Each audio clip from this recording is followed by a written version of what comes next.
Welcome back to this week's edition of Sun News at Noon. I'm Martina Acuna. And I'm Shaylee Penrod. Thanks for tuning in. Utah Tech has a free legal clinic that provides one-on-one assistance and instruction for the students. There are many legal topics that the clinic can help with, including housing, food stamps, and domestic violence. Because this campus resource started in 2020 over Zoom, many students don't know about it.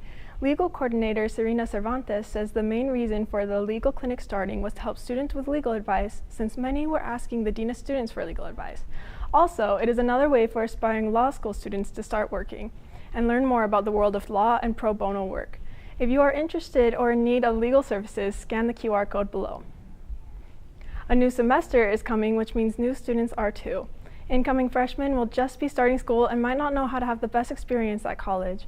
I asked students around the campus what advice they have for incoming freshmen, and here's what they said. Hey future trailblazers, I think you should definitely get a mattress pad. That honestly helped me a lot. I know it sounds silly, but I sleep really good. And then another advice, I really like studying on campus. At first I thought it was stupid, and then I started doing it and I started prioritizing my schoolwork for it, and I have a lot better grades than I did last semester. Well, I would say don't procrastinate and put yourself out there. Try new things. Don't overload in classes, live in student housing because you'll meet a lot of people, and go to all of the events even if you don't feel like going. I feel like I met a lot of people by going to those events. My advice for incoming freshmen is to get involved. See activities, go do activities. It's a fun campus. Don't be afraid to talk to people because everyone is doing the exact same thing you're doing. They're all new, they're all a little nervous, it's just like you are. So just get to know as many people as you can, have fun with it, go out and do stuff. I would say get involved and hang out with people who like to do what you like to do, even if it's like weird. Get a meal plan. Get a meal plan. I hope those tips can be useful for you, Trailblazers. The semester is coming to an end, but that doesn't mean your income also has to end. Here are some local job opportunities for college students that St. George has to offer this summer. In the food industry, Jersey Mike's is hiring sub-slayers. Olive Garden is looking for servers. Donut dealers are needed for Pink Box Donuts. And Culver's is searching for team members, among others. In the hotel and customer service industry, hotel front desk agents are needed, night auditors, and there are retail and sales opportunities in various well-known hotels and stores. Utah Tech University is also looking to hire students for positions over the summer. Some of the positions include, but are not limited to, Academic Performance Center tutors, HPC summer lifeguards, campus recreation climbing camp counselors, and even summer nighttime custodians. For more information, visit handshake.com. Click on Jobs and customize the jobs to the St. George area. Happy job hunting, Trailblazers!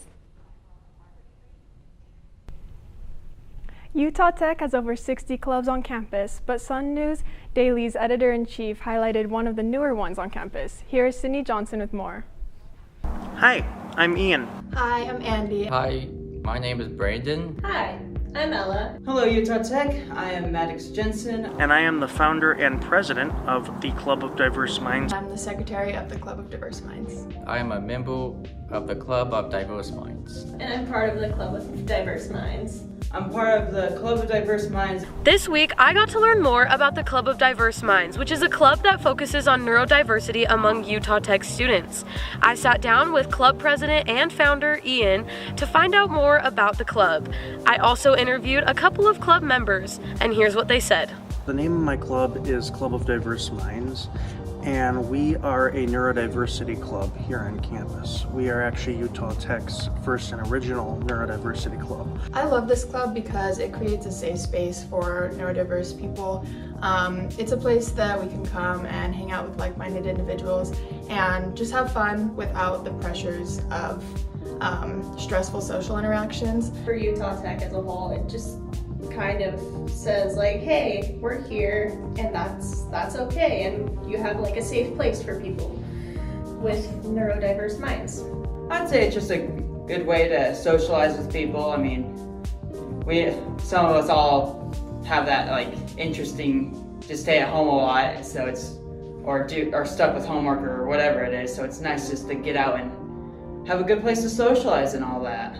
Our goal is to allow students who are neurodiverse and also students who maybe you don't even identify as neurodiverse to be able to build lasting friendships here on campus and kind of give students who are neurodiverse a safe space on campus to feel like they belong. We welcome everyone with a diverse mind, so we want to invite and let everyone join our group who has diverse minds. Everyone is welcome to join. To join the club and find out more, head to CDM_UT on Instagram. For Sun News Daily, I'm Sydney Johnson.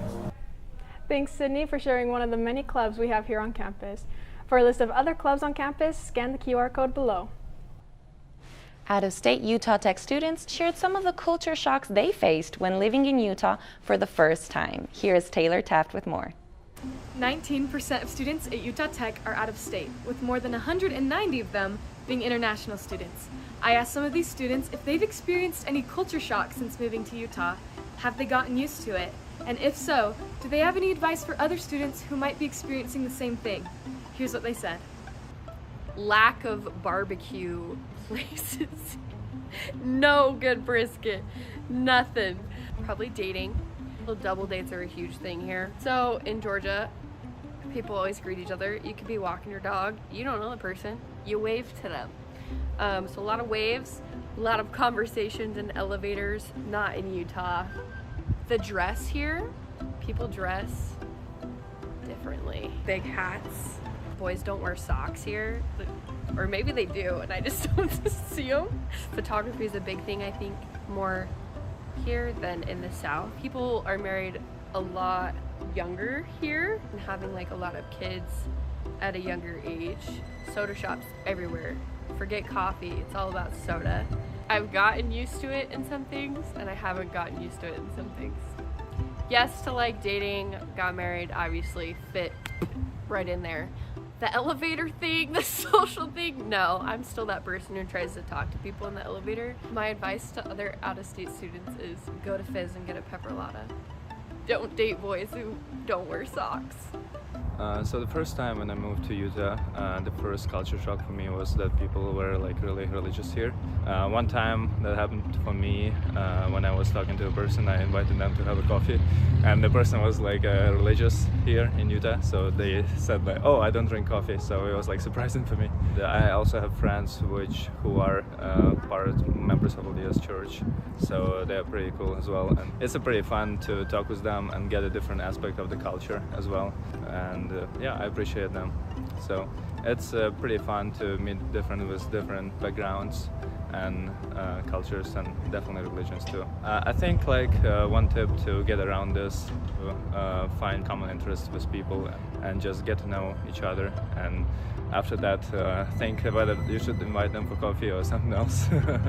The Sunday thing was kind of different here in Hawaii. Like, we would be playing baseball, or we'd be going doing sports, or we'd go to the beach or something like that. Where here in Utah, you don't really do that. Like, there's nothing open on Sundays. So stuff we do for fun in Hawaii is a little bit different. I mean, obviously we have the beach, so we do that all the time. Like, the culture was definitely kind of weird at first, but they've kind of been some cool changes, like good adjustments. So like, I mean, Sundays become more of a relaxed day for me, a day where I get to, take a step back. I think my biggest tip or my biggest piece of advice would just be give the culture a try.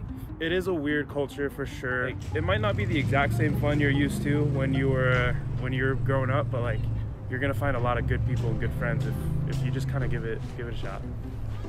For Sun News, I'm Taylor Taft. As an out-of-country student, I can definitely agree there is a lot of culture shocks out here. But do you know what I think? I don't know about you, but I think that being on campus is just a community of diversity and open-mindedness, which is nice to be part of, even if you're out of state, out of country, or just from around the corner. Mm-hmm. Yeah, coming from just northern Utah, I feel like there's even culture shocks that I can see. So I can only imagine how it's like for people who are from even further away. Definitely. But I agree that like we're almost like our own culture on campus. After the break, we will check in with Sydney Walls for Sun News at Noon's weekly weather forecast. Everyone loves a champion, someone whose performance puts them head and shoulders above the rest. But not all champions wear a medal or hoist a trophy. At the U.S. Center for Safe Sport, we see champions everywhere we look. In every sport, on every court, we're building a foundation to ensure all athletes are safe, supported, and strengthened. We believe abuse can be prevented by taking a hard look at how we coach, how we train, and how we interact after the last whistle. We have provided over 2 million safe sport trainings. At the U.S. Center for Safe Sport, ending abuse is not just our job, it's our promise.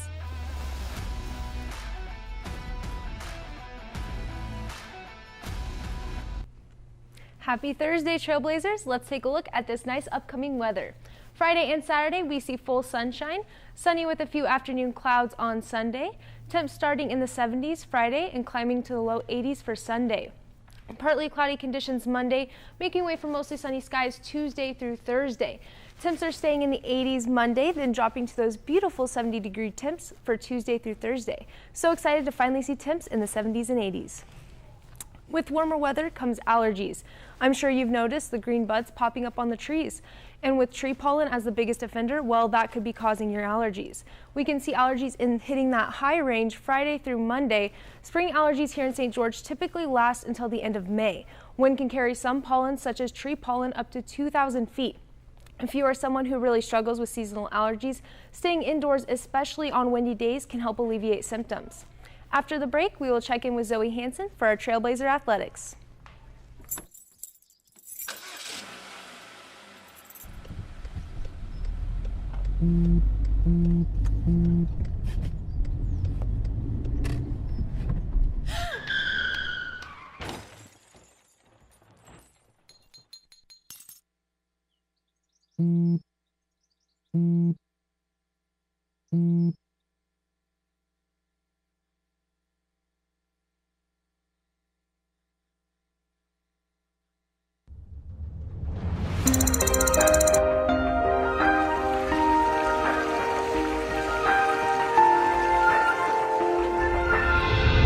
Ever wonder what's just over the horizon?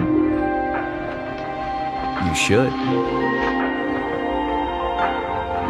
The land of exploration is calling.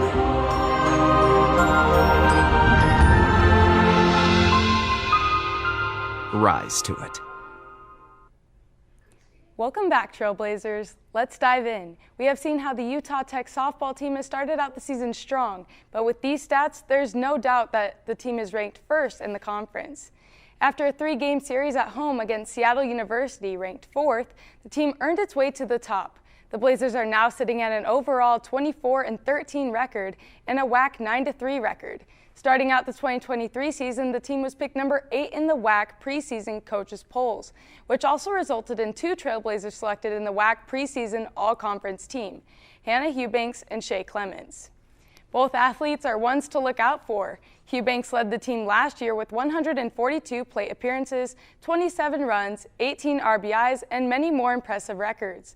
She was rightfully named to the WAC First Team All-Conference, WAC Defensive All-Conference Team Honors, and WAC Defensive Player of the Year with a team high of 288 putouts and 12 assists. Shay Clemens also had impressive prior seasons, including leading the team with 34 runs, 4 doubles, and 10 home runs. Not only is she a powerful athlete, she is quick. She led the team in bases stolen, going 17-17.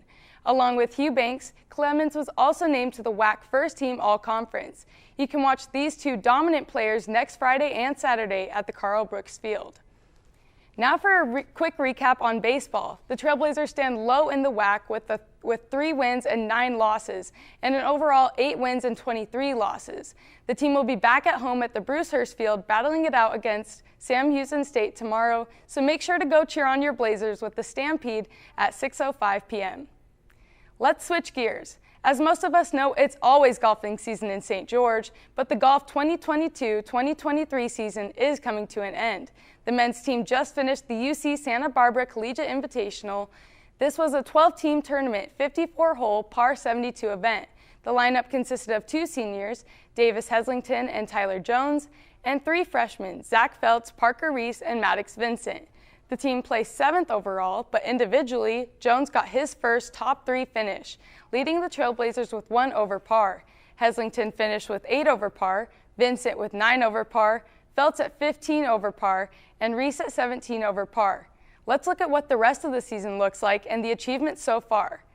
Through 8 events, Heslington leads the team with 75.58 stroke average in 24 competitive rounds, with 11 pars or better. The highlight of his season was his medal performance at the USAFA Miranda Individual Tournament.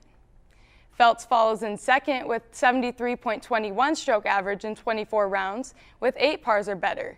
Feltz also highlights his season with his T6th placement at USAFA for his first time. Vincent follows in third with 73.27 stroke average and 7 pars or better. Next is Jones in fourth with 74.46 stroke average and 7 pars or better. And lastly, we have Reese in sixth with 75.29 stroke average and 2 pars or better.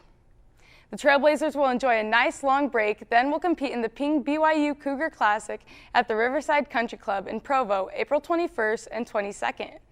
The women's team just finished its regular season at the 3-day, 54-hole, 72-par Montana State-hosted Bobcat Desert Classic. This 5-player lineup included senior Abby Livingston, junior Grace Williams, and freshmen Brooke Galinas, Corinne Lillywhite, and Jane Olson. The team finished in 5th, but individually Olson led the Blazers with a score of 8 over par, then Galinas with 9 over par, Williams follows with 13 over par, Lillywhite with 14 over par, and Livingston with 19 over par. For the overall achievement so far this season, Galinas leads the team with her 76.39 stroke average in 23 rounds with 3 pars or better, and 3 times she had top 5 individual finishes. Livingston follows in second with 76.68 average in 22 rounds with 5 pars or better. Williams in third with her stroke average at 78.04 and 2 pars or better in 23 rounds. Olson in fourth with 78.52 average in 23 rounds, and Lillywhite in fifth with 80.91 stroke average. Now that the regular season is over, the women's team will finish out at the 2023 WAC Women's Golf Championships, April 23rd through the 25th in Blaine, Washington. That's all for your weekly Trailblazer Athletics. We'll be back after the break. Military families often sacrifice precious time away from loved ones while serving our country. And for those with children, the separation can be especially difficult. We were worried that with him leaving, that she would lose those connections with her dad. Some of life's best moments happen between parents, children, and the pages of a good book. United Through Reading provides that connection. You can watch your mom or dad read a book to you, and it almost feels like they're really there. We ensure they remain a consistent, meaningful part of their children's lives, no matter the distance. Just seeing Jacob recognize Daddy again after a long time just melted my heart. And now, as we're facing greater isolation from our loved ones, United Through Reading is also available to veterans. Learn more about United Through Reading and download our free secure app at unitedthroughreading.org. So finals are coming up quick, but that also means summer is right there. What are you guys planning on for summer? Just working, staying here. We were talking about the summer jobs, and it's funny because I have a job on campus now at the Utah Tech Tutor Center, so I'm like a math tutor, and so I'm going to be continuing that this summer, and so yeah, just staying in town and working. That's so fun. I'm going home for the summer, but I haven't even thought about if I'm going to work during the summer or not yet. So. I mean, as long as there's no classes, anything you do in summer is going to be enjoyable, and then you can recharge for August and get back in full swing, huh? Definitely. Yeah. And that's it for this week's edition of Sun News at Noon. Thanks for tuning in. We will see you here next week, same time, same place. Have a great week, Trailblazers.